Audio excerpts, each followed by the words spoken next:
Movie montage south Korean suspense thriller है। इस movie के इंडिया और चाइना में रीमेक भी बने हैं। मूवी की IMDb रेटिंग है 7.4। इंटरेस्टिंग मूवीज़ की ब्रीफ स्टोरीज़ देखने के लिए चैनल को सब्सक्राइब करना ना भूलें।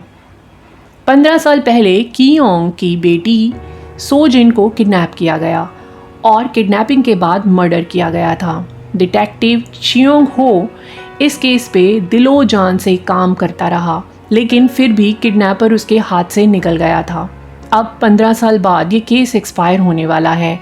शियोंग हो एक और डिटेक्टिव के साथ कियोंग को बताने उसके घर जाता है। डिटेक्टिव बताता है statute of limitation next week expire हो जाएगा।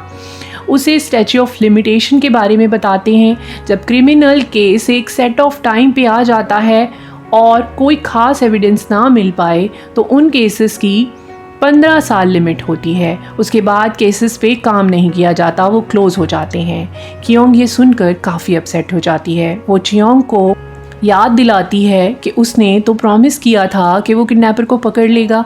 चियोंग हो भी नहीं चाहता कि ये केस ऐसे ही क्लोज़ हो जाए। वो क्राइम सीन पे चला जाता है और देखता है वहाँ पर फ्लावर रखा हुआ है। चियोंग हो अब कियोंग से कंफर्म करता है क्या वो इस लोकेशन पर आई थी। कियोंग बताती है वो इस जगह पर नहीं आई और ना ही इस जगह के बारे में किसी और को पता है। केस क्लोज होने में बस 5 दिन बाकी हैं। चियोंग CCTV फुटेज से क्लू ढूंढने निकल पड़ता है। वो कोशिश करता है लेकिन फुटेज में फेस ठीक से दिखाई नहीं दे रहा, लेकिन ये पता चलता है कि आदमी कार से नहीं आया था, ये पैदल ही जंगल की तरफ चला गया था। जंगल में जाकर चियोंग टायर के निशान भी देख लेता है, उनकी फ़ोटो ले लेता है। ये वही क्राइम सीन है जहाँ पर किडनैपर ने 15 साल पहले अपनी गाड़ी पार्क की थी। आसपास CCTV भी नहीं है। चियोंग वहाँ से निकलने वाली गाड़ियों के डैशबोर्ड कैम को चेक करना शुरू कर देता है। उनकी फुटेज निकालता है, लेकिन फुटेज से पता चलता है कि ये गाड़ी ब्लैक कार्निवल थी, लेकिन इसका कोई नंबर नहीं था। चियोंग थोड़े से क्लूज, कार का स्टिकर और कार के टायर्स के निशान के साथ कार की सर्च में लग जाता है। उधर चीफ डिटेक्टिव शिन चियोंग को और केसेस पे भी काम करने को कहता है, लेकिन चियोंग कैसे भी ये केस को सॉल्व करना चाहता है। अब दिखाया जाता है डेट 19 जुलाई है और केस क्लोज होने में सिर्फ 9 आवर्स बच गए हैं। चियोंग को वही स्टिकर और टायर्स वाली कार अचानक दिख जाती है। वो आदमी को भी देख लेता है, उसको चेस करता है, लेकिन वो आदमी भागने में कामयाब हो जाता है। डिटेक्टिव उसकी शक्ल तक नहीं देख पाता। अब केस भी क्लोज हो जाता है। चियोंग काफ़ी डिसअपॉइंटेड है, वो अपनी जॉब से रिज़ाइन कर देता है और केस को भूल जाना चाहता है। कियोंग की फ़ोन कॉल्स भी उठानी बंद कर देता है। अब ये हुडेड किडनैपर कुछ और किडनैपिंग्स के लिए निकल पड़ता है। एक और बच्चे को किडनैप करने की कोशिश करता है, लेकिन वो बच्चा बच निकलता है। फिर एक बच्ची बॉम अपने ही घर में ग्रैंडफादर चुल के साथ घर के बाहर खेल रही है। घर में फ़ोन आता है। जैसे ही चुल फ़ोन उठाने घर के अंदर जाता है, फ़ोन उठाने पर बॉम की आवाज़ आती है। वो भागकर बाहर आता है, देखता है बॉम किडनैप हो चुकी है। इस केस पर इन्वेस्टिगेशन स्टार्ट हो जाती है। चुल बाहर पार्क में बैठा स्मोक कर रहा है। उसे एक फ़ोन मिलता है। वो जैसे ही फ़ोन उठाता है, उसकी ग्रैंडडॉटर बॉम की आवाज़ आती है। वहीं घर के अंदर बॉम की मॉम को रैंसम के लिए कॉल आती है। किडनैपर पुलिस को इन्फॉर्म करने को मना कर देता है। बॉम की मॉम अचानक फ़ोन डिस्कनेक्ट होने के बाद अनकॉन्शियस हो जाती है। देखने से पता चलता है कि उसके चेस्ट पर बहुत बड़ा सर्जरी का मार्क है।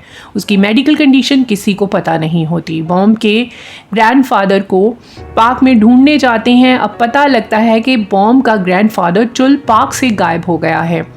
उधर कियोंग अपनी बेटी के केस पर खुद काम करने निकल पड़ती है। वो रेस्टोरेंट में जाती है जहाँ से वो हुडेड आदमी डिटेक्टिव को चकमा देकर भागा था।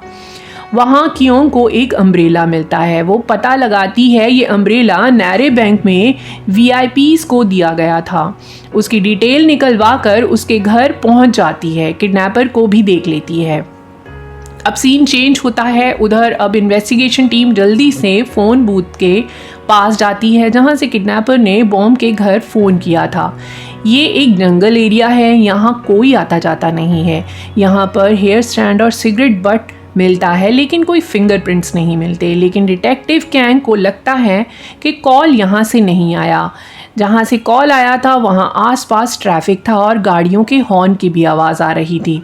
बॉम की मोम को किडनैपर का फ़ोन आता है, उसे अपनी बेटी उसके पास होने का प्रूफ मांगने लगती है। किडनैपर गार्बेज ट्रक में बॉम की एक फ़ोटो भेजता है। चीफ डिटेक्टिव कैंग को पास के सिमिलर केसेस पे स्टडी करने को कहता है। डिटेक्टिव कैंग को सिमिलर केस का पता चलता है जो 15 साल पहले हुआ था और ये अनरिजॉल्व्ड केस था। Statue of limitation expired case को डिस्ट्रॉय कर दिया गया था, इसलिए केस की कोई डिटेल्स नहीं मिल पाती। कैंग अब शियोंग के पास जाता है। पता चलता है ये दोनों पहले ही एक दूसरे को जानते हैं। दोनों केस के बारे में बात करते हैं। ये कंफर्म हो जाता है कि ये दोनों केस सिमिलर हैं। चियोंग कहता है अब ये किडनैपर 2 बजे लोकल ट्रेन स्टेशन पर रैंसम अमाउंट $50,000 लाने को कहेगा। वही होता है, किडनैपर वैसे ही सब कर रहा है। कैंग और शियोंग पहले ही ट्रेन में पहुंच जाते हैं और बॉम की मॉम पैसे लेकर स्टेशन पर आती है। ट्रेन स्टेशन पर बहुत सारे सोल्जर्स हैं। बॉम की मॉम बैग को रख देती है और इस बैग में पुलिस ने पहले ही ट्रैकर लगा रखा है। अब चियोंग हो को एक सोल्जर की यूनिफॉर्म पहने आदमी पर शक होता है। बाकी सारी टीम भी अलर्ट है, लेकिन स्टेशन आने पर बहुत से सोल्जर स्टेशन पर होते हैं। भीड़ में किडनैपर बैग एक्सचेंज करने में कामयाब हो जाता है और वहां से निकल जाता है। ट्रैकर भी बैग से निकलकर गाड़ी के नीचे आकर टूट जाता है। काफ़ी चेज के बाद किडनैपर पकड़ा जाता है। किडनैपर का फेस देखा जाता है और सब शॉक हो जाते हैं। ये किडनैपर बॉम का ग्रैंडफादर चुल है। अब चुल अपनी सारी स्टोरी बताता है, कैसे उसे पार्क में एक फ़ोन मिला और वो इंस्ट्रक्शंस फॉलो करता एक जगह चला गया। उसे वहाँ धोखे से बंद कर दिया गया। फिर एक दिन डोर खुला, बाहर आया तो उसे गाड़ी में नोट मिला जिसमें लिखा था कि मुझे कपड़े पहनकर कहीं जाना है। फ़ोन पर उसकी ग्रैंडडॉटर का वीडियो मैसेज भी आया था। पुलिस उससे वही फ़ोन मांगती है जिस पर बॉम का वीडियो मैसेज आया था, लेकिन चुल कहता है कि वो फ़ोन उसने फेंक दिया था और उसे बैग भी फेंस की दूसरी साइड फेंकने को कहा गया था। पुलिस को उसकी किसी बात पे यकीन नहीं आता। चुल सिगरेट स्मोक करता है।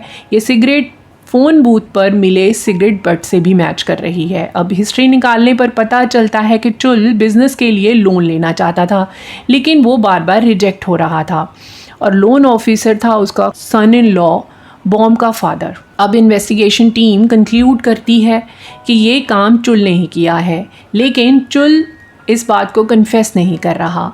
उसका कहना है वो तो बस किडनैपर की इंस्ट्रक्शंस फॉलो करता रहा। डिटेक्टिव कैंग को यकीन है कि किडनैपर ग्रैंडफादर ही है, क्योंकि उसने अपनी बेटी को पुलिस को इन्फॉर्म करने से भी रोका था और उसके रूम का वॉलपेपर किडनैपर की भेजी हुई बॉम्ब की फ़ोटो की बैकग्राउंड से भी मैच कर रहा है। रैंसम कॉल में वॉइस भी उसी की थी, लेकिन शियोंग को ये केस इतना सीधा नहीं लग रहा। वो कहता है किडनैपर इतना इंटेलिजेंट था, केयरफुली सब काम कर रहा था, फिंगरप्रिंट्स भी नहीं छोड़ रहा था, लेकिन सिगरेट बट वहाँ पर छोड़ आया।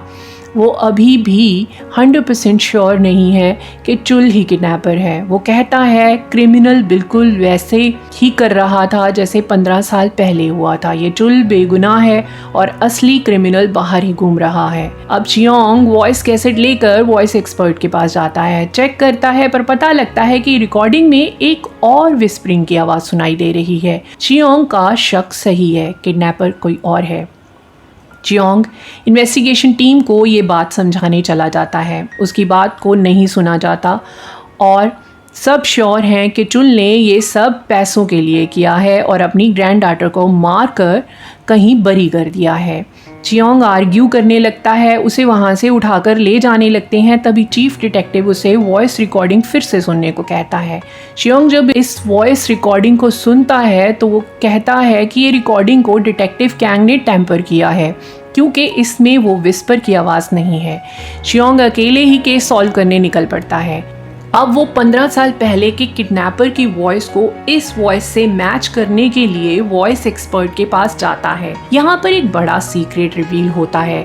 ये आवाज़ कियोंग की वॉइस से मैच हो रही है। अब वही सीन दिखाया जाता है।